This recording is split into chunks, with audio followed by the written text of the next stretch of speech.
أعوذ بالله من الشيطان الرجيم بسم الله الرحمن الرحيم السلام عليكم ورحمة الله وبركاته الحمد لله نحمده ونستعينه ونؤمن به ونتوكل عليه ونعوذ بالله من شرور أنفسنا ومن سيئات أعمالنا من يهده الله فلا مضل له ومن يضلل فلا هادي له أشهد أن لا إله إلا الله وحده لا شريك له وأشهد أن محمدا عبده ورسوله أرسله بالهدى ودين الحق ليظهره على الدين كله ولو كره المشركون اللهم صل على محمد وعلى آل محمد كما صليت على إبراهيم وعلى آل إبراهيم إنك حميد مجيد اللهم بارك على محمد وعلى آل محمد كما باركت على إبراهيم وعلى آل إبراهيم إنك حميد مجيد أما بعد فإن خير الكلام كلام الله وخير السنن سنن محمد صلى الله عليه وسلم وشر الأمور محدثاتها وكل محدثة بدعة وكل بدعة ضلالة أيها الناس أوصيكم عباد الله ونفسي أولا بتقوى الله أعوذ بالله من الشيطان الرجيم بسم الله الرحمن الرحيم ولقد بعثنا في كل أمة رسولا أن اعبدوا الله واجتنبوا الطاغوت فمنهم من هدى الله ومنهم من حقت عليه الضلالة فسيروا في الأرض فانظروا كيف كان عاقبة المكذبين ബഹുമാന്യരായ പണ്ഡിതന്മാരെ, സ്നേഹനിധികളായ സഹോദരങ്ങളെ, സഹോദരികളെ, സഹൃദയരായ ശ്രോതാക്കളെ, നല്ലവരായ നാട്ടുകാരെ, അല്ലാഹു സുബ്ഹാനഹു വ തആല നമ്മുടെ ഈ സംഗമം അവന്റെ അടുക്കൽ പ്രതിഫലാർഹമായ അമലായി സ്വീകരിക്കുമാറാകട്ടെ. മഹത്തായ ഈ വിജ്ഞാനത്തിന്റെ സദസ്സിൽ സംഗമിച്ചതുപോലെ അല്ലാഹു സുബ്ഹാനഹു വ തആല അവന്റെ നല്ലവരായ അടിമകൾക്കായി ഒരുക്കിയിട്ടുള്ള അനുഗ്രഹ സമ്പൂർണമായ ജന്നാത്തുൽ ഫിർദൗസിൽ ഒത്തൊരുമിക്കാനുള്ള തൗഫീഖ് നൽകി നാഥൻ നാം ഏവരെയും അനുഗ്രഹിക്കുമാറാകട്ടെ. ഇസ്ലാമിനെ അറിയുക എന്ന മഹത്തായ ഒരു പ്രമേയത്തെ മുൻനിർത്തിക്കൊണ്ട് നടത്തപ്പെടുന്ന പരിപാടിയാണിത്. ഐഹിക ലോകത്ത് ജീവിക്കുന്ന മനുഷ്യൻ നേരിടുന്ന നിരവധി അനവധി പ്രശ്നങ്ങളുണ്ട്. ആ പ്രശ്നങ്ങളിൽ ചില പ്രശ്നങ്ങൾ താൽക്കാലികമാണ്, ഭൗതിക ലോകത്ത് മാത്രം നമ്മെ ബാധിക്കുന്ന പ്രശ്നങ്ങളാണ്. നാട്ടിൽ ആവശ്യമായ ഒരു റോഡിന്റെ പ്രശ്നം, അതല്ലെങ്കിൽ വെള്ളം ഒഴുക്കിക്കൊണ്ടുപോകുന്ന ഒരു തോടിന്റെ പ്രശ്നം, ഈ നിലയിൽ ഭൗതിക ലോകത്ത് നമ്മൾ നേരിടുന്ന ചെറിയ ചെറിയ പ്രശ്നങ്ങളുണ്ട്. ആ പ്രശ്നങ്ങൾക്ക് നാട്ടുപ്രമാണിമാരും ഭരണാധികാരികളും ചിന്തകന്മാരും എഞ്ചിനീയർമാരും എല്ലാവരും കൂടിയിരുന്ന് ആലോചിച്ച് പരിഹാരം കാണാറുമുണ്ട്. സഹോദരങ്ങളെ, നാം വിശദീകരിച്ചു വന്നത് ഭൗതിക ലോകത്ത് മനുഷ്യൻ നേരിടുന്ന താൽക്കാലികമായ ഭൗതികമായ പ്രശ്നങ്ങളെ മനുഷ്യർ തന്നെ കൂടിയാലോചിച്ചുകൊണ്ട് അതിനുള്ള പരിഹാരം കണ്ടെത്തി അവരുടെ ഭൗതിക ലോക ജീവിതം സുഖകരമാക്കാറുണ്ട്. എന്നാൽ മനുഷ്യൻ നേരിടുന്ന അടിസ്ഥാനപരമായ ഒരിക്കലും ഭൗതിക ലോകത്തിന്റെ മാനദണ്ഡത്തിൽ നിന്നുകൊണ്ട് പരിഹരിക്കാൻ പറ്റാത്ത ചില വിഷയങ്ങളുണ്ട്. ഒരു ഡോക്ടറുടെ കഴിവുകൊണ്ടോ ഒരു എഞ്ചിനീയറുടെ ചിന്ത കൊണ്ടോ ഒരു ഫിലോസഫറുടെ പഠനം കൊണ്ടോ മനുഷ്യന് നേടിയെടുക്കാൻ കഴിയാത്ത ചില വിജ്ഞാനങ്ങൾ, ചില അറിവുകൾ ഉണ്ട്. ആ അറിവുകൾ മനുഷ്യന് നൽകുക, മനുഷ്യന് പഠിപ്പിക്കുക എന്നത് മനുഷ്യനെ സൃഷ്ടിച്ച നാഥൻ തന്നെ ഏറ്റെടുത്ത ദൗത്യമാണ്. പ്രഥമ മനുഷ്യനായ ആദം അലൈഹിസ്സലാത്തു വസ്സലാം മുതൽ ലോകാവസാനം വരെയുള്ള മുഴുവൻ ആളുകൾക്കുമായി അല്ലാഹു സുബ്ഹാനഹു വ തആല ആ വിജ്ഞാനം ഇറക്കി തന്നിട്ടുണ്ട്. വിശുദ്ധ ഖുർആനിൽ ആദം അലൈഹിസ്സലാത്തു വസ്സലാമിനോടായി പറഞ്ഞ വാചകം രേഖപ്പെടുത്തിയിടത്ത് അല്ലാഹു സുബ്ഹാനഹു വ തആല പറയുന്നത് കാണാം, ഇമ്മാ യഅതിയന്നകും മിന്നീ ഹുദൻ ഫമൻ തബിഅ ഹുദായ ഫലാ ഖൗഫുൻ അലൈഹിം വലാ ഹും യഹ്സനൂൻ.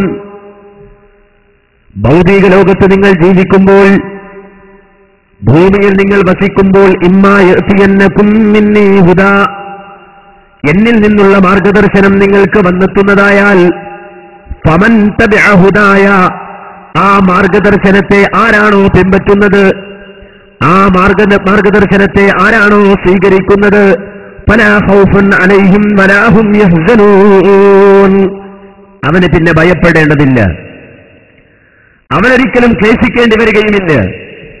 അവൻ തന്റെ ജീവിതത്തിലെ സകല പ്രശ്നങ്ങളെയും പരിഹരിച്ചുകൊണ്ട് നേരായ ദിശയിലൂടെ സഞ്ചരിക്കുവാൻ പ്രാപ്തനായി തീരും എന്ന് വിശുദ്ധ ഖുർആൻ പറയുകയാണ്, പഠിപ്പിക്കുകയാണ്. യഥാർത്ഥത്തിൽ ആ ഹിദായത്താണ് ഇസ്ലാം. അല്ലാഹു സുബ്ഹാനഹു വ തആല വിണ്ണിൽ നിന്ന് മണ്ണിലേക്ക് അവതരിപ്പിച്ച മഹത്തായ ആ ആദർശമാണ് ഇസ്ലാം. അതുകൊണ്ടാണ് അല്ലാഹു പറഞ്ഞത്, ഇന്നദ്ദീന ഇൻദല്ലാഹിൽ ഇസ്ലാം, അല്ലാഹുവിന്റെ അടുക്കൽ സ്വീകാര്യമായ ഏകമതം അത് ഇസ്ലാം മാത്രമാണ്. ഇസ്ലാം മാത്രമാണ് അല്ലാഹു സ്വീകരിക്കുന്ന ആദർശം. ഇസ്ലാമല്ലാത്തതിനെ ഒരാൾ തന്റെ ആദർശമായി സ്വീകരിച്ചാൽ, മതമായി സ്വീകരിച്ചാൽ, ഒരിക്കലും അല്ലാഹു സുബ്ഹാനഹു വ തആല അവനിൽ നിന്നത് സ്വീകരിക്കുകയില്ലെന്ന് മാത്രമല്ല, വഹുവ ഫിൽ ആഖിറതി മിനൽ ഖാസിരീൻ, നാളെ പാരത്രിക ലോകത്ത് അവൻ പരാജിതനായിത്തീരും എന്ന് വിശുദ്ധ ഖുർആൻ പറയുകയാണ്, പഠിപ്പിക്കുകയാണ്. അപ്പോൾ ഭൗതിക ലോകത്ത് ജീവിക്കുന്ന മനുഷ്യനെ സംബന്ധിച്ചിടത്തോളം ആ മനുഷ്യൻ അവരുടെ ജീവിതത്തിൽ സ്വീകരിക്കേണ്ട നിലപാടുകളും അവരുടെ ജീവിതത്തിൽ സ്വീകരിക്കേണ്ട ആദർശങ്ങളും അല്ലാഹു സുബ്ഹാനഹു വ തആല തന്റെ അടിമകൾക്ക് വേണ്ടി പറഞ്ഞു പഠിപ്പിച്ചു തരികയാണ്. അതിനുവേണ്ടി ലോകത്ത് പ്രവാചകന്മാർ കടന്നു വന്നു, അമ്പിയാക്കൾ കടന്നു വന്നു, നബിമാർ കടന്നു വന്നു. ആ നബിമാർ കടന്നു വന്നുകൊണ്ട് അടിസ്ഥാനപരമായ ആദർശമെന്തെന്ന് ജനങ്ങൾക്ക് പറഞ്ഞുകൊടുത്ത് പഠിപ്പിച്ചു കൊടുത്തു. ജനങ്ങളെ യഥാർത്ഥ വിശ്വാസത്തിലേക്ക് പ്രവാചകന്മാർ വിളിച്ചു. വിശുദ്ധ ഖുർആൻ അത് പറയുന്നുണ്ട്. ലോകത്ത് കഴിഞ്ഞുപോയ നബിമാർ, അമ്പിയാക്കന്മാർ അവർ സംസാരിച്ചത് ഏതെങ്കിലും ഒരു താൽക്കാലിക പ്രശ്നമായിരുന്നില്ല, ഭൗതിക ലോകത്തിന്റെ ഏതെങ്കിലും ഒരു താൽക്കാലിക വിഷയമായിരുന്നില്ല അവരുടെ ചർച്ച. അവർ പറഞ്ഞ പ്രഭാഷണം, അവർ നടത്തിയ പ്രസംഗം, അതുപോലെ തന്നെ അവരുടെ ചിന്തകൾ, അവർ നടത്തിയ പ്രവർത്തന മേഖലകളിൽ അവർ മുന്നോട്ട് വെച്ച ആശയങ്ങൾ തികച്ചും ഭൗതിക ലോകത്ത് മാത്രം ബാധിക്കുന്ന വിഷയമായിരുന്നില്ല. നേരെ മറിച്ചതിനപ്പുറത്തേക്ക് വിട്ടുകിടക്കുന്ന ഒരു മനുഷ്യന്റെ ജീവിതത്തിന്റെ എല്ലാ മേഖലകളിലും ആവശ്യമായി വരുന്ന, ഒരു മനുഷ്യന് പരിപൂർണമായ വിജയം നേടിക്കൊടുക്കുന്ന ആദർശങ്ങളാണ് പ്രവാചകന്മാർ പറഞ്ഞത്, പഠിപ്പിച്ചത്. അവർ ലോകത്തോട് സംസാരിച്ചത് അടിസ്ഥാനപരമായി രണ്ട് വിഷയമാണ്. ഒന്ന് അള്ളാഹുവിനെ കുറിച്ചുള്ള ബോധമാണ്, റബ്ബിനെ കുറിച്ചുള്ള അറിവാണ്. ആ അറിവ് നേടേണ്ടതിന്റെ ആവശ്യകതയാണ്. ആ റബ്ബിന് നൽകേണ്ടതായ ഉത്തരവാദിത്തങ്ങളെ സംബന്ധിച്ച വിശദീകരണമാണ്. അതുപോലെ തന്നെ അവർ ജനങ്ങൾക്ക് പറഞ്ഞു പഠിപ്പിച്ചു കൊടുത്തത് മനുഷ്യ ജീവിതത്തിന്റെ അർത്ഥമാണ്. എന്റെ ജീവിതത്തിന്റെ അർത്ഥമെന്തെന്നാണ്, നിങ്ങളുടെ ജീവിതത്തിന്റെ അർത്ഥമെന്തെന്നാണ്, നമുക്കെന്താണ് ഐഹിക ലോകത്ത് സാധിക്കാനുള്ളതെന്നാണ്, ഇനി എങ്ങോട്ടാണ് നമുക്ക് പോകാനുള്ളതെന്നാണ് പ്രവാചകന്മാർ അടിസ്ഥാനപരമായ ജനങ്ങൾക്ക് പറഞ്ഞു കൊടുത്തത്, പഠിപ്പിച്ചു കൊടുത്തത്. ഇത് രണ്ടും പരസ്പര പൂരകങ്ങളായി നിലനിൽക്കുകയാണ്. ഇത് രണ്ടും പരസ്പരം ബന്ധപ്പെട്ടുകൊണ്ട് നിൽക്കുകയാണ്.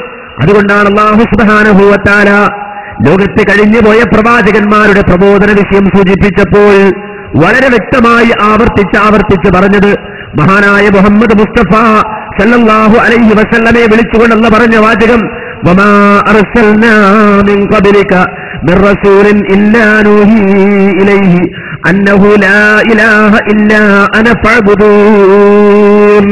വിശുദ്ധ ഖുർആനിൽ സൂറത്തുൽ അംബിയാഇന്റെ 25-ാം സൂക്തത്തിൽ അല്ലാഹു പറയുന്നത് നമുക്ക് കാണാം, വമാ അർസൽനാ മിൻ ഖബ്ലിക, മുഹമ്മദ് നബിയെ താങ്കൾക്ക് മുമ്പ് ഒരു പ്രവാചകനെയും നാം നിയോഗിച്ചിട്ടില്ല. എങ്ങനെയല്ലാതെ ഇല്ലാ നൂഹി ഇലൈഹി, ആ പ്രവാചകനിലേക്ക് വഹീ നൽകിയിട്ടല്ലാതെ, ആ പ്രവാചകന് ബോധനം നൽകിയിട്ടല്ലാതെ. എന്താണ്? ഓ നബിയെ താങ്കൾക്ക് മുമ്പ് കഴിഞ്ഞുപോയ സർവമാന പ്രവാചകന്മാർക്കും ബോധനം നൽകപ്പെട്ട മഹത്തായ ആ കാര്യം, അന്നഹു നിശ്ചയമായും കാര്യം, ലാ ഇലാഹ ഇല്ലാ അന ഫഅബ്ദൂൻ, ഞാനല്ലാതെ മറ്റൊരു ആരാധ്യൻ നിങ്ങൾക്കില്ല, ഞാനല്ലാതെ മറ്റൊരു ഇലാഹ നിങ്ങൾക്കില്ല. അതുകൊണ്ട് ഫഅബ്ദൂൻ, എന്നെ മാത്രം നിങ്ങൾ ആരാധിക്കണം. ഇത് പ്രവാചകന്മാർ ജനങ്ങളോട് പറഞ്ഞു എന്നാണ്. ലോകത്ത് കഴിഞ്ഞുപോയ മുഴുവൻ നബിമാരും ജനങ്ങളോട് ഇത് പറഞ്ഞു. വീണ്ടും വിശുദ്ധ ഖുർആനിലെ 16-ാം അധ്യായം സൂറത്തുൻ നഹൽ അതിന്റെ 36-ാം സൂക്തത്തിലൂടെ വീണ്ടും ആവർത്തിച്ച് പറഞ്ഞു, വലഖദ് ബഅസ്നാ ഫീ കുല്ലി ഉമ്മത്തിർ റസൂലാ അൻ അഅ്ബുദുല്ലാഹ വജ്തനിബുത് താഗൂത്ത്. അല്ലാഹു പറയുകയാണ്, വലഖദ് ബഅസ്നാ ഫീ കുല്ലി ഉമ്മത്തിർ റസൂലാ, എല്ലാ സമുദായങ്ങളിലേക്കും നാം ദൂതന്മാരെ നിയോഗിച്ചിട്ടുണ്ട്, പ്രവാചകന്മാരെ നിയോഗിച്ചിട്ടുണ്ട്. ആ പ്രവാചകന്മാർ ജനങ്ങളോട് പറഞ്ഞത് അനഅ്ബുദുല്ലാഹ വജ്തനിബുത് താഗൂത്ത്, നിങ്ങൾ അല്ലാഹുവിനെ മാത്രം ആരാധിക്കണം എന്നാണ്, റബ്ബിനെ മാത്രം നിങ്ങൾ ഇബാദത്ത് ചെയ്യണമെന്നാണ്. വജ്തനിബുത് താഗൂത്ത്, ദൈവേതര ദുർമൂർത്തികളെ നിങ്ങൾ കൈയൊഴിയണമെന്നാണ്. അഥവാ ലാ ഇലാഹ ഇല്ലല്ലാഹ് പറയാതെ ലോകത്തൊരു പ്രവാചകൻ കഴിഞ്ഞുപോയില്ല, ലോകത്തൊരു സമുദായത്തിലൂടെയും പ്രവാചകന്മാർ കടന്നുപോയില്ല. ലാ ഇലാഹ ഇല്ലല്ലാഹ് പറയാത്തൊരു നബിയും ലോകത്ത് കഴിഞ്ഞുപോയില്ലെന്ന് ഖുർആൻ പറയുന്നു. എന്തുകൊണ്ട് മന്റെ സഹോദരങ്ങളെ, ലോകത്ത് കഴിഞ്ഞുപോയ ആ സമൂഹങ്ങളോട് പ്രവാചകന്മാർ എന്തുകൊണ്ട് ലാ ഇലാഹ ഇല്ലല്ലാഹ് പറഞ്ഞു? അവരെല്ലാവരും എന്തുകൊണ്ട് ലാ ഇലാഹ ഇല്ലല്ലാഹ് പ്രഖ്യാപിച്ചു? അത് മഹത്തരമായൊരു ആദർശമാണ്, അത് വലിയ ഒരു ആദർശമാണ്. അതിന്റെ സ്ഥാനമൊരിക്കലും നമുക്ക് കണക്കാക്കാൻ കഴിയുന്നതല്ല. അതുകൊണ്ടാണ് മഹാനായ നൂഹ് നബി അലൈഹിസ്സലാത്തു വസ്സലാം, അവ്വലുർ റസൂൽ എന്നറിയപ്പെടുന്ന മഹാനായ നൂഹ് നബി അലൈഹിസ്സലാത്തു വസ്സലാം, അദ്ദേഹത്തിന്റെ മരണമാസന്നമായ ഘട്ടത്തിൽ അദ്ദേഹം തന്റെ മക്കളെ വിളിച്ചുകൊണ്ട് നടത്തിയ ഒരു വസിയ്യത്തിനെ സംബന്ധിച്ച് അല്ലാഹുവിന്റെ റസൂല് പറഞ്ഞത്, ഇന്ന നൂഹൻ അലൈഹിസ്സലാം ലമ്മാ ഹദറത്തുൽ വഫാത്ത്, അദ്ദേഹത്തിന് അതേ നൂഹ് അലൈഹിസ്സലാത്തു വസ്സലാമിന് മരണമെടുത്തപ്പോൾ, വഫാത്ത് അടുത്തപ്പോ, ദഅ ഇബ്നൈഹി, അദ്ദേഹത്തിന്റെ 2 മക്കളെ അദ്ദേഹം വിളിച്ചു. നൂഹ് അലൈഹിസ്സലാത്തു വസ്സലാമിന്റെ 2 മക്കളെ വിളിച്ചിട്ട് പറഞ്ഞു, ഇന്നി ഖാസിറുൻ അലൈക്കുമൽ വസിയ്യത ആമുറുകുമാ ബിസ്നത്തൈൻ വഅൻഹാകുമാ അനിസ്നത്തൈൻ, ഞാൻ വളരെ കുറച്ചു കാലമേയുള്ളൂ നിങ്ങളോടൊപ്പം, അതുകൊണ്ട് 2 കാര്യങ്ങൾ നിങ്ങൾ ചെയ്യണം. അതുകൊണ്ട് ഞാൻ നിങ്ങളോട് കൽപ്പിക്കുകയാണ്, 2 കാര്യങ്ങൾ കൊണ്ട് ഞാൻ നിങ്ങളെ വിരോധിക്കുകയുമാണ്.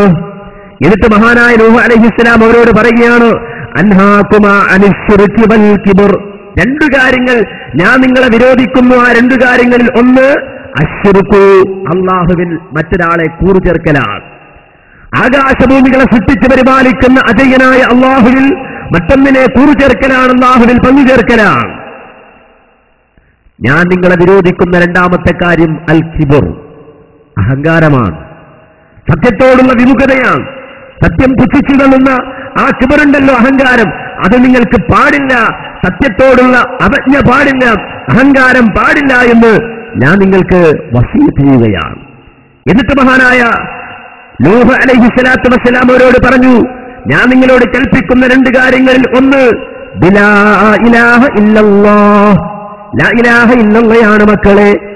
ഞാൻ നിങ്ങൾക്ക് നൽകുന്നത് ലാ ഇലാഹ ഇല്ലല്ലയാണ്, ഞാൻ നിങ്ങളോട് കൽപ്പിക്കുന്നത് ലാ ഇലാഹ ഇല്ലല്ല കൊണ്ടാണ്. കാരണം ഫഇന്ന സമാവാതി വൽ അർള വമാ ഫീഹിമാ ലൗ വിഅത് ഫീ കിഫത്തിൽ മീസാൻ വമുദിഅത് ലാ ഇലാഹ ഇല്ലല്ലാഹ് ഫിൽ കിഫത്തിൽ ഉഖ്റാ കാനത്ത് അർജഹ്. മക്കളെ, ഈ കാണുന്ന ആകാശഭൂമികൾ, ആ ആകാശഭൂമികൾ മുഴുവനും അതിലുള്ള സർവമാന വസ്തുക്കളും അതേ കിഫത്തിൽ മീസാനി, തുലാസിന്റെ ഒരു തട്ടിൽ വെക്കുകയും ലാ ഇലാഹ ഇല്ലല്ലാഹ് ഫിൽ കിഫത്തിൽ ഉഖ്റ, ആ തുലാസിന്റെ മറുതട്ടിൽ ലാ ഇലാഹ ഇല്ലല്ലാഹ് എന്ന മഹത്തായ ആദർശം വെക്കുകയും ചെയ്താൽ തീർച്ചയായും കാനത്ത് അർജഹ്, ലാ ഇലാഹ ഇല്ലല്ലാഹ് ഏത് തട്ടിലാണോ ഉള്ളത് ആ തട്ടായിരിക്കും ഏറ്റവും അധികം കനം തൂങ്ങുക. മക്കളെ, അത്രയും മഹത്തരമാണ് ഈ ആദർശം, അത്രയും മഹത്തരമാണ് ഈ ആദർശം. അഥവാ ഈ ആകാശഭൂമികളെ അതിജയിക്കുന്ന മഹത്തായ ആദർശമാണിത്. അതുകൊണ്ട് ലാ ഇലാഹ ഇല്ലല്ലാഹ് നിങ്ങൾ സ്വീകരിക്കണേ, ലാ ഇലാഹ ഇല്ലല്ലാഹ് നിങ്ങളുടെ ജീവിതത്തിൽ ഉണ്ടാകണേ. ഇതാണ് ഇസ്ലാം അടിസ്ഥാനപരമായി ജനങ്ങളോട് പറഞ്ഞത്. എന്തുകൊണ്ടാണ് അന്യ സഹോദരങ്ങളെ ഈ കാര്യത്തിൽ കണിശമായ ഒരു തീരുമാനം ഇസ്ലാം പറയാൻ കാരണം? അല്ലാഹുവിനെ അല്ലാതെ വേറെയൊന്നിനെയും ആരാധിച്ചുകൂടാ എന്ന കാര്യത്തിൽ ശക്തമായ നിലപാട് സ്വീകരിക്കാൻ കാരണമെന്താണ്? അത് ജീവിതത്തിന്റെ അർത്ഥം മനസ്സിലാക്കിയത് കൊണ്ടാണ്. എന്തിനാണ് ജീവിതമെന്ന ചോദ്യത്തിന് കൃത്യമായ ഉത്തരമുള്ളത് കൊണ്ടാണ്. അതുകൊണ്ടാണ് ഈ തൗഹീദുമായി കടന്നു വന്ന പ്രവാചകന്മാർ ജനങ്ങളോട് ചോദിച്ചത്, ജനങ്ങളെ വിളിച്ചുകൊണ്ട് ജനങ്ങളുടെ ബുദ്ധിയെ തട്ടിയുയർത്തിക്കൊണ്ട് ചോദിച്ചത്, അല്ല മനുഷ്യരെ, അഫഹസിബതും അന്നമാ ഖലഖനാകും അബസാ വഅന്നകും ഇലൈനാ ലാ തുർജഊൻ. നിങ്ങളിവിടെ ജീവിക്കുന്നതല്ലോ കൊല്ലങ്ങളായി, നിങ്ങളിവിടെ ജീവിക്കുന്നതല്ലോ വർഷങ്ങളായി, തിന്നും കുടിച്ചും രസിച്ചും രമിച്ചും ആഹ്ലാദിച്ചും ഐഹിക ലോകത്ത് നിങ്ങൾ ജീവിക്കുന്നതല്ലോ. 10, 60, 70, 100, 110 കൊല്ലം ഭൗതിക ലോകത്ത് നിങ്ങൾ കഴിച്ചുകൂട്ടുന്നതല്ലോ. ഈ ലോകത്ത് നിങ്ങൾ കഴിച്ചുകൂട്ടുമ്പോൾ എന്താണ് നിങ്ങളുടെ വിചാരം? അഫഹസിബതും, നിങ്ങൾ കരുതുന്നുണ്ടോ, നിങ്ങൾ വിചാരിക്കുന്നുണ്ടോ, അന്നമാ ഖലഖനാകും അബസാ, നിങ്ങളെ നാം വെറുതെ സൃഷ്ടിച്ചതാണെന്നാണോ നിങ്ങളുടെ വിചാരം? റബ്ബ് ചോദിക്കുകയാണ്, നമ്മെ സൃഷ്ടിച്ച നാഥൻ ചോദിക്കുകയാണ്, അല്ല, എന്താ നിങ്ങൾ കരുതിയത്? നിങ്ങളെ വെറുതെ സൃഷ്ടിച്ചതാണെന്നാണോ നിങ്ങൾ കരുതുന്നത്? വഅന്നകും ഇലൈനാ ലാ തുർജഊൻ, നിങ്ങൾ നമ്മുടെ അടുക്കലേക്ക് മടക്കപ്പെടുകയില്ല, നിങ്ങൾ നമ്മുടെ അടുക്കലേക്ക് വരികയില്ല എന്നാണോ നിങ്ങൾ കരുതുന്നത്? വിശുദ്ധ ഖുർആൻ ചോദിക്കുകയാണ്. ലോകത്ത് പ്രവാചകന്മാർ ജനങ്ങളോട് ചോദിച്ച ചോദ്യമാണ്, എന്തേ നിങ്ങളുടെ ജീവിതത്തെ സംബന്ധിച്ച് നിങ്ങൾ മനസ്സിലാക്കിയത്? കുറെ കൊല്ലമായല്ലോ ഭൗതിക ലോകത്ത് നിങ്ങൾ ജീവിക്കുന്നു, ഈ ലോകത്ത് നിങ്ങൾ വെറുതെ വന്നതാണെന്നാണോ വിചാരിക്കുന്നത്? എന്നാൽ അല്ലാഹ് മറുപടി പറഞ്ഞു തരുന്നു, അങ്ങനെ ഒരിക്കലും കരുതണ്ട. കാരണം വമാ ഖലഖനസ് സമാഅ വൽ അർള വമാ ബൈനഹുമാ ലാഇബീൻ, ആകാശഭൂമികൾക്കിടയിലുള്ള വസ്തുക്കളെ ഒരിക്കലും നാം കളിയായി സൃഷ്ടിച്ചതല്ല. ഇതൊന്നും ഒരു കളിയല്ല, ഇതൊന്നും ഒരു തമാശയല്ല, ഇതൊന്നും വെറുതെയല്ല. വമാ ഖലഖനസ് സമാഅ വൽ അർള വമാ ബൈനഹുമാ ബാത്തിലാ ദാലിക വന്നൽ ലദീന കഫറൂ. ഖുർആൻ പറയുകയാണ്, ആകാശഭൂമികൾക്കിടയിലുള്ള വസ്തുക്കളും വെറുതെയല്ല, അത് ബാത്തിലല്ല, അത് വൃഥാവിലല്ല. അങ്ങനെ കരുതുന്നവർ മനുഷ്യരുടെ കൂട്ടത്തിലുണ്ട്. ഇതൊക്കെ പ്രകൃതിയുടെ വികൃതിയാണെന്ന് വിചാരിച്ച് സമാധാനിക്കുന്നവർ മനുഷ്യരുടെ കൂട്ടത്തിലുണ്ട്. ഉദിച്ചുയരുന്ന സൂര്യൻ നോക്കി, അസ്തമിക്കുന്ന സൂര്യൻ നോക്കി, അതുപോലെ മാസമറിയിച്ചുകൊണ്ട് കടന്നു വന്ന ചന്ദ്രൻ നോക്കി, മിന്നിത്തിളങ്ങുന്ന താരകങ്ങളെ നോക്കി, സമുദ്രത്തിലേക്ക് നോക്കി, സമുദ്രത്തിന്റെ അടിത്തട്ടിൽ ഊളിയിടുന്ന അനന്തകോടി മത്സ്യങ്ങളെ നോക്കി, ഇതെല്ലാം വെറുതെയാണ്, ഇതെല്ലാം തമാശയാണെന്ന് പറയുന്ന ആളുകൾ മനുഷ്യരുടെ കൂട്ടത്തിലുണ്ട്. ദാലിക വന്നൽ ലദീന കഫറൂ, അത് അവിശ്വാസികളുടെ ഊഹം മാത്രമാണ്, അത് അവരുടെ വെറും വിചാരം മാത്രമാണ്. അങ്ങനല്ല, ഇതൊന്നും വെറുതെയല്ല, വൃഥാവിലല്ല, ഇതിനെല്ലാം അർത്ഥമുണ്ട്, ഇതിനെല്ലാം ഒരു ഉദ്ദേശ്യമുണ്ട് എന്ന് അടിസ്ഥാനപരമായി ഇസ്ലാം പഠിപ്പിക്കുകയാണ്. ഇസ്ലാം മനുഷ്യരെ ബോധ്യപ്പെടുത്തുകയാണ്, ഇവിടെ മനുഷ്യ ജീവിതത്തിന് അർത്ഥമുണ്ട്, എന്റെ ജീവിതത്തിന് അർത്ഥമുണ്ട്, നിങ്ങളുടെ ജീവിതത്തിന് അർത്ഥമുണ്ട് എന്ന് പറഞ്ഞു പഠിപ്പിച്ചു തരികയാണ്. എന്തുകൊണ്ടാണ് മന്റെ സഹോദരങ്ങളെ എന്റെ ജീവിതത്തിന് അർത്ഥമുണ്ട് എന്ന് ഞാൻ പറയുന്നത്, നിങ്ങളുടെ ജീവിതത്തിന് അർത്ഥമുണ്ട് എന്ന് നിങ്ങൾ പറയുന്നത്? അതെ, നമ്മെ സംബന്ധിച്ചിടത്തോളം നമുക്ക് മുന്നിൽ മരണമുള്ളത് കൊണ്ടാണ്, ആ മരണാനന്തരം ഒരു ജീവിതമുള്ളത് കൊണ്ടാണ്. മരണമില്ലായിരുന്നെങ്കിൽ നിങ്ങൾ ആലോചിച്ച് നോക്കൂ, ഈ ലോകത്തിന്റെ അവസ്ഥ എന്താകുമായിരുന്നു? മരണമില്ലായിരുന്നുവെങ്കിൽ ഈ ലോകത്തിന്റെ അവസ്ഥ എന്താകുമായിരുന്നു? ഒരിക്കലും മനുഷ്യന് ഭൗതിക ലോകത്ത് സ്വസ്ഥമായി ജീവിക്കാൻ കഴിയോ? ഇല്ല. കുഞ്ചൻ നമ്പ്യാർ തന്റെ ജീവിതത്തില് അദ്ദേഹം നിർമ്മിച്ചെടുത്ത കല ആവിഷ്കരിച്ച ഘട്ടത്തിൽ അദ്ദേഹത്തിന്റെ ആ കലയുടെ ഭാഗമായി അദ്ദേഹം ആവിഷ്കരിച്ച ഒരു ഭാഗത്ത് കലകളുടെ ഭാഗത്ത് ഒരിക്കൽ അദ്ദേഹം കാലൻ പണിമുടക്കിയ കഥ പറയുന്നുണ്ട്. കാലൻ പണിമുടക്കിയ കഥ കുഞ്ചൻനമ്പ്യാർ വിശദീകരിക്കുമ്പോ അദ്ദേഹം പല സ്ഥലത്തും ആ കാലന്റെ പണിമുടക്ക് കൊണ്ട് ഉണ്ടായ ദുരന്തത്തെ സംബന്ധിച്ച് വിശദീകരിക്കുന്നിടത്ത് നമുക്കറിയാം, ചെറിയ ജീവികൾക്ക് വലിയ ജീവിയെ പേടിയില്ല, കള്ളന് പേടിയില്ല, കൊള്ളക്കാരന് പേടിയില്ല, എല്ലാവരും നാട്ടിറങ്ങി കട്ടും കവർന്നും ജീവിക്കുകയാണ്. കാര്യം എന്താ? കാലൻ പണിമുടക്കിലാണ്, മരണമില്ല എന്നാണ്. അതുകൊണ്ട് എന്തുമാകാം, രാജാവ് പറഞ്ഞിട്ട് പ്രജകളനുസരിക്കുന്നില്ല, പോലീസ് പറഞ്ഞിട്ട് നാട്ടുകാരനുസരിക്കുന്നില്ല, അങ്ങനെ എല്ലാവരും തോന്നിയതുപോലെ ഭൗതിക ലോകത്ത് ജീവിക്കുക. കാര്യം എന്താ? മരണമില്ല. മരണമില്ല എങ്കിൽ ഈ ലോകത്തിന്റെ അവസ്ഥ തന്നെ താറുമാറാകും. ഒന്ന്, ഇനി മരണത്തോടെ എല്ലാം അവസാനിക്കുമായിരുന്നെങ്കിലോ, മരണത്തോടെ എല്ലാം തീർന്നു പോയിരുന്നുവെങ്കിലോ, നിങ്ങൾ ചിന്തിച്ചു നോക്ക്, മരണത്തോടെ എല്ലാം തീർന്നു പോയിരുന്നുവെങ്കിൽ മനുഷ്യരെ സംബന്ധിച്ചിടത്തോളം എന്റെ ജീവിതത്തിൽ ഞാൻ ചെയ്യുന്ന നന്മകൾക്ക് എന്തർത്ഥമാണ്? നിങ്ങൾ ചെയ്യുന്ന നന്മകൾക്ക് എന്തർത്ഥമാണ്? എന്റെ ഈ പ്രസംഗത്തിന് എന്തർത്ഥമാണ്? ഈ പ്രസംഗം കേൾക്കുന്ന നിങ്ങളുടെ ഈ ഇരിപ്പിന് എന്തർത്ഥമാണ്? മാതാപിതാക്കളെ ശുശ്രൂഷിക്കുമ്പോൾ അതിനെന്തർത്ഥമാണ്? അതുപോലെ മക്കളെ പരിപാലിക്കുമ്പോൾ വേദന സഹിച്ചും കഷ്ടപ്പെട്ടും കണ്ണീരൊലിപ്പിച്ചും മക്കളെ വളർത്തുമ്പോൾ അതിനെന്തർത്ഥമാണ്? ഭൗതിക ലോകത്ത് മനുഷ്യൻ ചെയ്യുന്ന നന്മകൾക്ക് എന്തർത്ഥമാണ്? പരലോകമില്ലെങ്കിൽ, മരണാനന്തര ജീവിതമില്ലെങ്കിൽ, മരണത്തോടെ എല്ലാം അവസാനിക്കുന്ന അവസ്ഥയായിരുന്നുവെങ്കിൽ നമ്മൾ ചെയ്യുന്ന നന്മകൾക്ക് എന്തവസ്ഥയാണ്? നിങ്ങൾ ആലോചിച്ചു നോക്കൂ. അതിനെന്തർത്ഥമാണ്? എന്തർത്ഥമാണ്? ഒരർത്ഥവുമില്ല. അതുകൊണ്ട് തന്നെ ഇസ്ലാം വളരെ വ്യക്തമായി മനുഷ്യരോട് പറഞ്ഞു, മനുഷ്യ നീ മരിക്കും എന്ന്. നീ മരിക്കും. വിശുദ്ധ ഖുർആൻ വ്യത്യസ്ത സ്ഥലങ്ങളിൽ ആവർത്തിച്ചത് പറയുന്നുണ്ട്. കുല്ലുമൻ അലൈഹാ ഫാൻ, എല്ലാം നശിക്കാനുള്ളതാണെന്ന് ഖുർആൻ ഒറ്റവാക്കിൽ മൊത്തത്തിൽ പറയുന്നുണ്ട്. കുല്ലു നഫ്സിൻ ദാഇഖത്തുൽ മൗത്ത്, എല്ലാ ആത്മാക്കളും മരണം ആസ്വദിക്കുമെന്ന് ഖുർആൻ പറയുന്നുണ്ട്. ഖുൽ ഇന്നൽ മൗതല്ലദീ തഫിറൂന മിൻഹു ഫഇന്നഹു മുലാഖീകും, നിങ്ങൾ ഓടിയകന്നുകൊണ്ടിരിക്കുന്ന മരണം, നിങ്ങൾ പാഞ്ഞുകൊണ്ടിരിക്കുന്ന മരണം, നിങ്ങൾ മരണത്തിൽ നിന്ന് ഓടി രക്ഷപ്പെടാൻ ശ്രമിക്കുകയാണ്. സൈറൻ മുഴക്കി നിങ്ങൾ ചീറിപ്പായുകയാണ്. പക്ഷേ നിങ്ങൾ എത്ര സ്പീഡിൽ പാഞ്ഞാലും, എത്ര വേഗത്തിൽ നിങ്ങൾ ഓടിയാലും ഫഇന്നഹു മുലാഖീകും, നിങ്ങളെ കാത്തുകൊണ്ട് മരണം വഴിയിലുണ്ടാകുമെന്ന് ഖുർആൻ പറയുകയാണ്.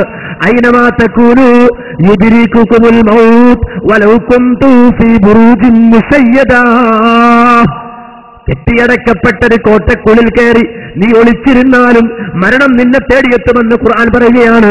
ഐനമാ തകൂനു യുദ്രികുകുമുൽ മൗത്ത്, നീ എവിടെയായിരുന്നാലും മരിക്കുമെന്ന് ഖുർആൻ പറയുകയാണ്.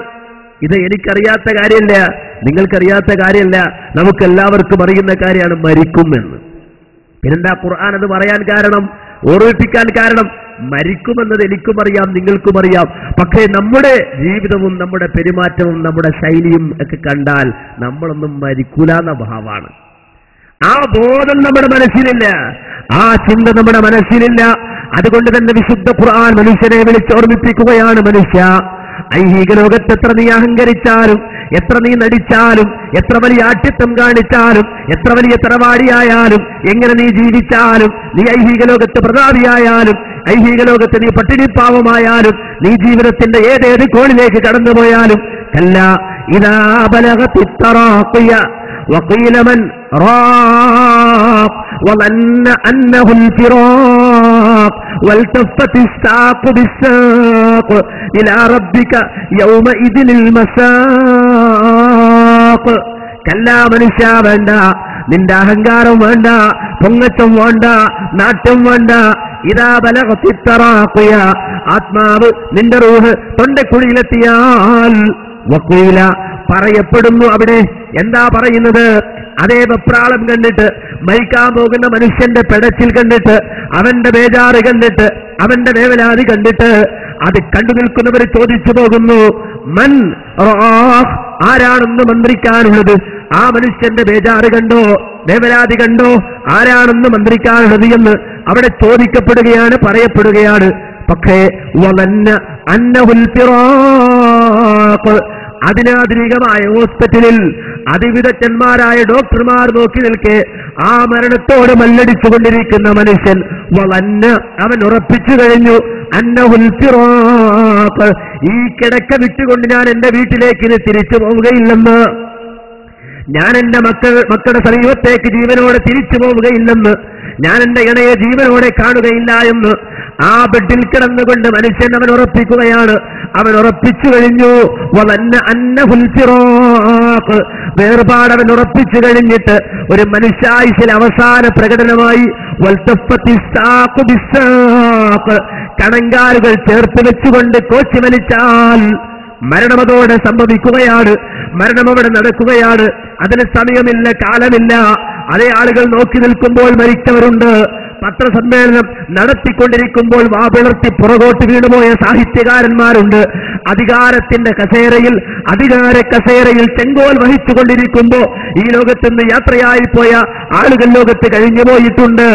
ആ രൂപത്തിൽ എങ്ങനെയും മരിക്കാമെങ്കിൽ അതോടെ എല്ലാം അവസാനിച്ചു എന്നല്ല പറയുന്നത് ഖുർആൻ. അതോടെ എല്ലാം തീർന്നു എന്നല്ല ഖുർആൻ പറയുന്നത്.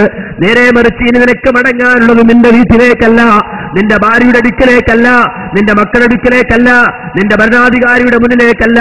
നേരെ മറിച്ച് ഇലാ റബ്ബിക യൗമഇദിനിൽ മസാഖ്. ഇനി നിനക്ക് മടങ്ങാനുള്ളത് നിന്റെ റബ്ബിന്റെ അടുക്കലേക്കാണ്, നിന്നെ സൃഷ്ടിച്ച നാഥന്റെ അടുക്കലേക്കാണ്. അങ്ങോട്ടൊരു മടക്കയാത്രയുണ്ട്, ഒരു തിരിച്ചുപോക്കുണ്ട്. മന്റെ സഹോദരങ്ങൾ, അതില്ലായിരുന്നെങ്കിലോ, അങ്ങനെ ഒരു തിരിച്ചുപോക്കില്ലായിരുന്നെങ്കിലോ നിങ്ങൾ ആലോചിച്ച് നോക്കൂ. ഫലകുന്ന ഇദാ മിത്നാ തുരികിനാ ലകാനൽ മൗതു റാഹത കുല്ലി ഹയ്യ് വലാകിന്ന ഇദാ മിത്നാ ബുഇസ്നാ വനുസ്അലു ബഅദഹു അൻ കുല്ലി ശൈഇ.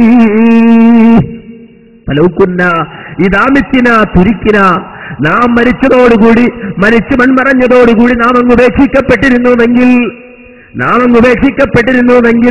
ലകാനൽ മൗതു റാഹത കുല്ലി ഹയ്യ്, എല്ലാവർക്കും മരണം ഒരു റാഹത്താകുമായിരുന്നുവെന്നാണ്.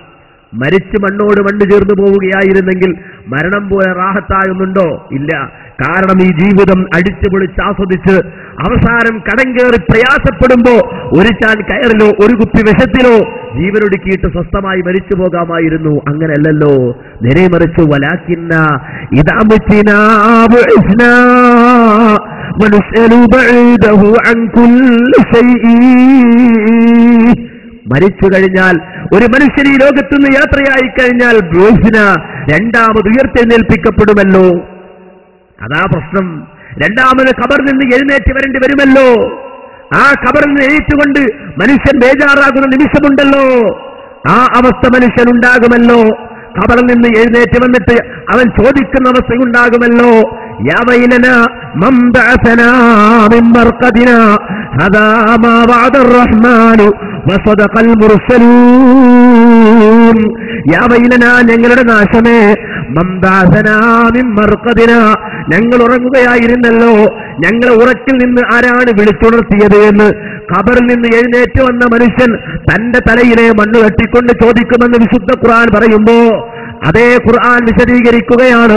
ആ ഉറക്കിൽ നിന്ന് ആരാണ് ഞങ്ങളെ വിളിച്ചുണർത്തിയത് എന്ന് ചോദിച്ച അതേ മനുഷ്യൻ തന്നെ തന്റെ ചുറ്റുപാടുകളെ നോക്കിയിട്ട് കാര്യം മനസ്സിലാക്കുകയാണ്. സുബ്ഹാനല്ലാഹ്, ഇത് ഉറക്കിൽ നിന്ന് എഴുന്നേറ്റതല്ല, ഇത് ഉറക്ക് കഴിഞ്ഞ് എഴുന്നേറ്റ് വരികയല്ല. നേരെ മറിച്ച് ഹാദാ മാ വഅദർ റഹ്മാനു വസദഖൽ മുർസലൂൻ. പരമകാരുണ്യകനായ അല്ലാഹു വഅദ ചെയ്ത, വാഗ്ദാനം ചെയ്ത ആ നാളാണല്ലോ ഇത്. പ്രവാചകന്മാർ, ലോകത്ത് കഴിഞ്ഞുപോയ നബിമാർ പറഞ്ഞ ആ ലോകമാണല്ലോ ഇത് എന്ന് മനുഷ്യർ പറഞ്ഞു പോകുമെന്ന് ഖുർആൻ പറയുമ്പോ ഇത് ഖുർആൻ മനുഷ്യരെ പേടിപ്പിക്കാൻ പറഞ്ഞല്ല, ഭയപ്പെടുത്താൻ വേണ്ടി പറഞ്ഞതല്ല. അതൊരു യാഥാർത്ഥ്യമാണ്. ആലപ്പുഴ ജില്ലയിലെ വടക്കേറ്റമായ അരൂർ എന്ന് പറയുന്ന പ്രദേശത്തുണ്ടായിരുന്ന എന്റെ ഒരു സുഹൃത്തിന്റെ വീട്ടിലൊരിക്കൽ ഞാനിങ്ങനെ കയറി ചെല്ലുകയാണ്. ആ വീടിന്റെ വാതിക്കൽ സുമുഖനായ, സുന്ദരനായ, ക്ലീൻ ഷേവ് ചെയ്തൊരു മനുഷ്യൻ ഇങ്ങനെ ഇരിക്കുന്നുണ്ട്. എന്നെ കണ്ട മാത്രമല്ല ഇയാൾ ചാടി എഴുന്നേറ്റിട്ട് ഇയാൾ ബേജാറായിട്ട് പറഞ്ഞു, നിങ്ങളെന്തിനേക്കിട്ട് വന്നത്? എന്റെ സുഹൃത്തിന്റെ വീട്ടിൽ ഞാൻ കടന്നു ചെല്ലുമ്പോൾ ആ വീട്ടുകാരനല്ലാത്ത ഒരാൾ ചാടി എഴുന്നേറ്റിട്ട് ചോദിക്കുക, നിങ്ങളെന്തിനാ ഇങ്ങോട്ട് വന്നത്? എനിക്കൊന്നും മനസ്സിലായില്ല. ഞാൻ ചിരിച്ചുകൊണ്ട് സലാം പറഞ്ഞ് അകത്തേക്ക് ചെന്നു. ആ വരാന്തയിലേക്ക് കടന്നു ചെന്നു. ഞാൻ ചോദിച്ചു, എന്താ പ്രശ്നം? ഞാൻ വന്നതിൽ നിങ്ങൾക്ക് വ്യക്തിപരമായി വല്ല പ്രയാസമുണ്ടോ? ഇല്ല, നിങ്ങൾ മനുഷ്യരെ വല്ലാതെ ബേജാറാക്കുന്ന ആളാണ് എന്ന് പറഞ്ഞു. ഞാൻ എത്ര ചിന്തിച്ചിട്ടും ഞാൻ ഇയാളെ ബേജാറാക്കിയതായി, ഇയാളെ കണ്ടതായിട്ടും എന്റെ മനസ്സിന് ഓർമ്മയില്ല. ഞാൻ നിങ്ങൾ ഇതിന് ബേജാറാക്കാനാ? ഞാനപ്പോ ഇപ്പോഴാണ് നിങ്ങൾ എന്റെ ദൃഷ്ടിയിൽ ആദ്യമായിട്ട് കാണുന്നത് പോലെ എനിക്ക് നിങ്ങളെ മുമ്പ് പരിചയമില്ല. അപ്പൊ അദ്ദേഹം പറഞ്ഞു, കഴിഞ്ഞ ദിവസം നിങ്ങൾ ഇവിടെ പ്രസംഗിച്ചില്ലേ? ഞാൻ പറഞ്ഞു, പ്രസംഗിച്ചു. ആ പ്രസംഗത്തിൽ നിങ്ങൾ എന്താ ഖബറിൽ കിടക്കുന്ന കാര്യം പറഞ്ഞത് എന്നാ അയാൾ എന്നോട് ചോദിക്കാണ്. ഖബറിൽ നടക്കുന്ന കാര്യം പറയണം. ഞാൻ പകുതി പ്രസംഗം കേട്ട് ഞാൻ അവിടെ നിന്ന് വിട്ടുകളഞ്ഞു. ഇങ്ങനെ പ്രസംഗിക്കരുത്, നിങ്ങളെപ്പോലുള്ള പ്രാസംഗികമാരാണ് ഇവിടെ പ്രശ്നം ഉണ്ടാക്കുന്നത് എന്നാ. സുബ്ഹാനല്ലാഹ്. ഈ മനുഷ്യൻ ബേജാറായിത്രേ, അദ്ദേഹം പേടിച്ചു പോയിത്രേ. ഖബറിൽ കിടക്കുന്ന കാര്യം പറഞ്ഞപ്പോൾ അയാൾക്ക് ബേജാറായിട്ട് അദ്ദേഹം പ്രസംഗം കേൾക്കാതെ വീട്ടിലേക്ക് പോയി എന്ന് അദ്ദേഹം പറയാ. ഇങ്ങനെ പ്രസംഗിക്കരുതെന്ന് എന്നെ ഉപദേശിക്കണം മനുഷ്യൻ. എന്താ ഇത് വെറുതെ പറയുന്നതാണെന്നാണ് വിചാരം? ഇത് തമാശയാണെന്നാണ് വിചാരം? ഇങ്ങനെ ഇല്ലാന്നാണ് വിചാരം? ഇത് കേൾക്കുമ്പോ ബേജാറുണ്ടെങ്കിൽ കിടക്കുമ്പോ എത്ര ബേജാറാകണം അല്ലേ? കിടക്കണമെന്ന ഓർമ്മയുണ്ടാകുമെങ്കിൽ ആ ഓർമ്മയോടെ ഭൗതിക ലോകത്ത് ജീവിക്കുമ്പോ എത്ര ബേജാറുണ്ടാകണം? ഇത് മനുഷ്യനെ ബേജാറാക്കാൻ പറഞ്ഞാണ് ഇസ്ലാം അല്ല. ഒരു സത്യം പറയാം, നിങ്ങൾ പോകുന്ന വഴി, നിങ്ങൾ യാത്ര പോകുമ്പോ നിങ്ങൾ പോകുന്ന സ്ഥലത്ത് ഒരു പ്രദേശമുണ്ട്, അവിടെ കൊള്ളക്കാരുണ്ട് എന്ന് പറഞ്ഞാൽ ആ പോകുന്ന ആളുകളെ ബേജാറാക്കാൻ പറയല്ല. അവിടെ പോകുമ്പോൾ നിങ്ങൾ സൂക്ഷിക്കണം, അതിനുള്ള മുൻകരുതൽ എടുക്കണം എന്ന അർത്ഥത്തിലാ പറയുന്നത്. നിങ്ങൾ പോകുന്ന റോഡിൽ ധാരാളം കട്ടറുണ്ട്, ഇന്ന സ്ഥലത്തെത്തിയാൽ ഒരുപാട് കട്ടറുണ്ട്, നിങ്ങളുടെ വാഹനം ശ്രദ്ധിച്ചു പോകണം എന്ന് പറഞ്ഞാൽ പോണ മനുഷ്യരെ ബേജാറാക്കല്ല, അവിടെ ചെല്ലുമ്പോൾ ശ്രദ്ധിക്കണം എന്ന് ഉള്ള താക്കി നൽകുകയാണ്.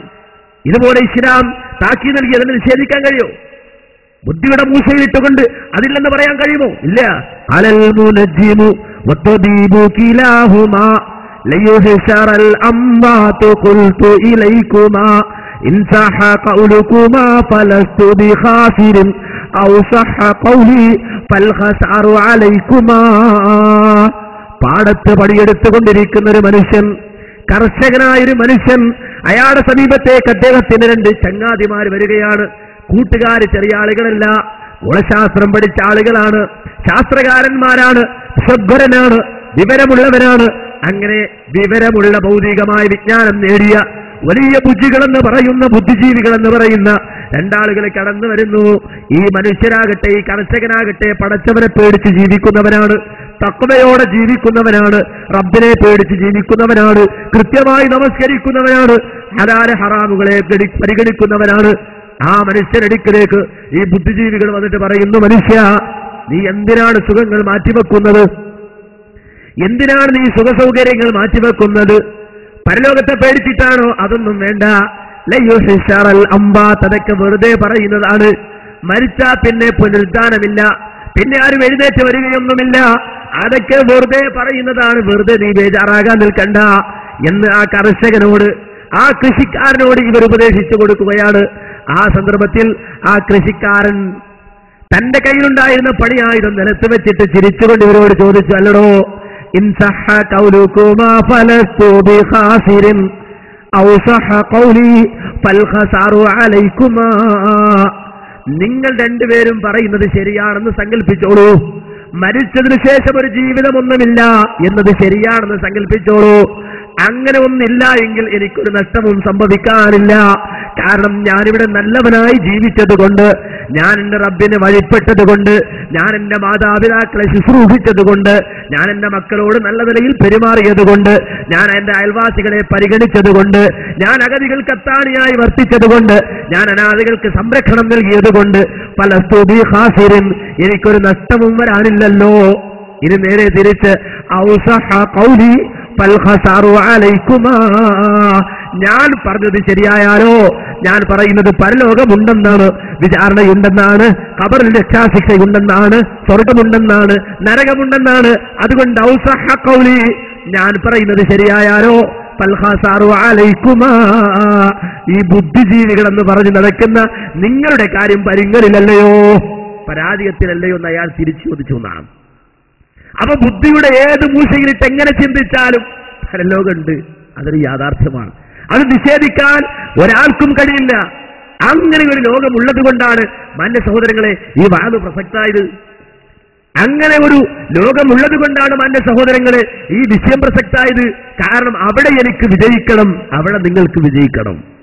ആ പരലോകത്ത് എന്റെ ഉപ്പക്ക് വിജയിക്കണം, എന്റെ ഉമ്മക്ക് വിജയിക്കണം, എന്റെ ചങ്ങാതിമാർക്ക് വിജയിക്കണം, അതുപോലെ തന്നെ എന്റെ അയൽവാസികൾക്ക് വിജയിക്കണം, എന്റെ നാട്ടുകാർക്ക് വിജയിക്കണം. എനിക്കറിയാവുന്നവർ ആ പരലോകത്ത് പരാജയപ്പെട്ടു പോകരുത്. അതുകൊണ്ടാണ് ഇങ്ങനെ ഒരു വിഷയമുള്ളത്. അവിടെ വിജയിക്കണമെങ്കിൽ എന്താ വേണ്ടത്? അവിടെ വിജയിക്കണമെങ്കിൽ എന്താ വേണ്ടത്? അവിടെ വിജയിക്കണമെങ്കിൽ മനുഷ്യന് വേണ്ട ഒന്നാണ് ഇസ്ലാം മനുഷ്യന്റെ കയ്യിൽ കൊടുത്തത്. പരലോകത്ത് നീ ചെന്നാൽ നിനക്കെന്താ വേണ്ടത്? സ്വർഗമാണോ? അതെ. ആ സ്വർഗത്തിന്റെ താക്കോൽ ഐഹിക ലോകത്തെ വെച്ച് ഇസ്ലാം മനുഷ്യന് കൊടുക്കുകയാണ്. എന്താണ് ആ താക്കോൽ?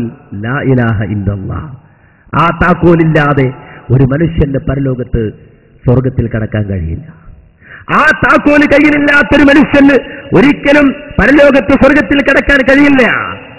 നാളെ പാരത്രിക ലോകത്തൊരു മനുഷ്യന്റെ വിജയാപജയങ്ങൾ നിശ്ചയിക്കുന്നതിന്റെ അടിസ്ഥാനം ഈ തൗഹീദാണ് എന്ന് മഹാനായ മുഹമ്മദ് മുസ്തഫ സല്ലല്ലാഹു അലൈഹി വസല്ലം പറയുകയാണ്. സഹാബത്ത് പഠിപ്പിക്കുകയാണ്. മഹാനായ അബ്ദുള്ള റളിയല്ലാഹു അൻഹു വിശദീകരിക്കുന്നത് കാണാം. നബി സല്ലല്ലാഹു അലൈഹി വസല്ലം ഒരു വാക്ക് പറഞ്ഞു തന്നിട്ടുണ്ട്, പഠിപ്പിച്ചു തന്നിട്ടുണ്ട്. ആ വാക്കിനോടൊപ്പം ഞാനും മറ്റൊരു വാക്ക് പറയുകയാണ്. എന്താണ് നബി സല്ലല്ലാഹു അലൈഹി വസല്ലം പറഞ്ഞത്? മൻ മാത വഹുവ യദ്ഉ മിൻ ദൂനില്ലാഹി നിദ്ദൻ ദഖലന്നാർ. നാളെ അല്ലാഹുവിന്റെ മുന്നിൽ ഹാജരാകുന്നത്, ഒരുത്തൻ അല്ലാഹുവിനെ കണ്ടുമുട്ടുന്നത് അല്ലാഹുവല്ലാത്തവരോട് ദുആ ചെയ്തവനായ നിലക്കാണെങ്കിൽ, അല്ലാഹു അല്ലാത്തവരോട് പ്രാർത്ഥിക്കുന്നവനായ നിലക്കാണെങ്കിൽ ദഖലന്നാർ, അവൻ നരകത്തിൽ കടക്കുക തന്നെ ചെയ്യും. അവൻ നരകത്തിൽ കടക്കുക തന്നെ ചെയ്യും.